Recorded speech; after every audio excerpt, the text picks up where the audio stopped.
I just got home from an 11-day trip to Europe, and one of the most consistent things I get in my seminars is the question about what do you mean by target or aim? Because a lot of people think of aim as where their body lines are going, a lot of people think of aim as where the ball is starting, not where it's finishing. I think of aim as being the geometric center of your shot pattern. So I want to take today a little bit of time to actually really make sure you guys get what I'm talking about here.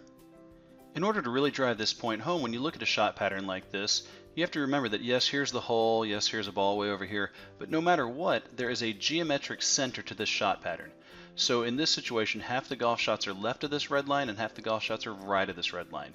Even though this is kind of a relatively arbitrary point in space, since we don't know where anyone technically was aiming this golf shot, we can assume the average target of these people was right here. And then when you actually look a little bit further, you also realize that there is a point in space where half the golf shots finish past it and half the golf shots finish short of it. So in this situation, I would say that right here is where they are aiming this particular golf shot. Regardless of if this person was trying to actually cut it right in here to the flag or some guy was crazily trying to draw it right here into this flag, this is the average of all of the golf shots. So this is where they were, in my opinion, aiming it on average. And since I'm sitting here trying to create a generic course management system that can apply to any player, whether they draw it or cut it, the only way that I can actually answer this question is how I view the answer. So for me, I am a railroad track left guy, so this alignment rod, even though it's kind of hard to tell, it's pointed just at the left edge of the screen. I want my body lines parallel to that. I've got my club face parallel to that. And then I'm simply trying to hit a little hold cut that goes somewhere between the left edge of the screen and obviously the right edge of the screen. I'm trying to hit that hurricane shot pattern, that shotgun right around this. However, there's a million different ways that people go about this. Tom Lehman used to play with a pretty open stance and hit a little inside to out draw. Fred Couples used to play with a wide open stance and used to play a block cut. I wouldn't be able to answer that question for them, but again, part of the beauty of this course management system is letting you know you need to answer that question for yourself. If someone asked me with a 7-iron, what does my shot look like? I would say I am parallel left about 6 yards. I'm trying to hold the face somewhere between path and target, and I should hit a pretty decent shot whenever I do that. And that's how whenever you've got a flag over here on the left, and you're taking the appropriate target out here towards the right, you can hit a shot that looks like this, and it winds up being your good shot. So at impact, I would have said, this is a good shot. I didn't really know specifically where it was going, but here it is, about 15 feet or so left of that pin. How will I make birdies?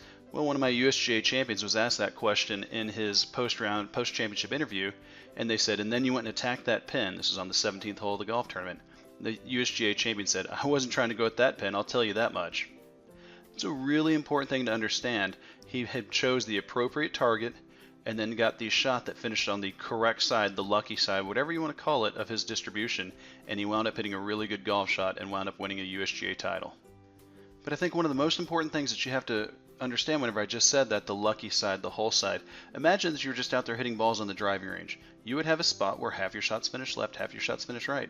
I would say that this golf shot and this golf shot are basically the exact same quality. They both are probably about 15 feet away from the target.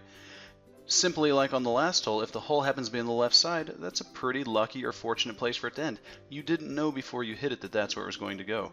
But if you do this enough over the course of 54 or 72 holes, or more importantly a season, or most importantly your career, this luck should even itself out, and as a result you should get the results that your ability deserves. So you've got a target, meaning the center of your shot pattern, both directionally and in distance control. They're not very good on tour to front hole locations. Just like most amateurs play for that 75th percentile of distance, most of these tour players in their caddy are probably sitting out there saying, okay, we've got 160 to the front, 165 to the hole. That implies they're trying to land it right in here in that skinny area. With decade, you would simply know that you're 160 to the front, where that baseline number is 8. Well, 168 is kind of where they should be centering their shot pattern, which would take this entire shot pattern and center it slightly better over the hole. To be perfectly honest, just like they did in the third round here, when the pin was actually further back, they actually did a much better job. If we were to take these putts and hold them out to the first round's hole location, the average score would be lower than what they did to the actual hole because of all these bogeys in here short. If they'd taken all these golf shots and centered them about 4 or 5 yards further on up, they would have absolutely done much better than they did. Now that we're getting pretty close to being in the full swing of golf season, I just wanted to make this video so that way I could clear up any questions so you guys can have as effective a practice sessions as possible, and then also understand how to apply Decade when you're out there playing in your tournaments coming up over the spring and summer. Good luck to you. Let me know of any questions or feedback.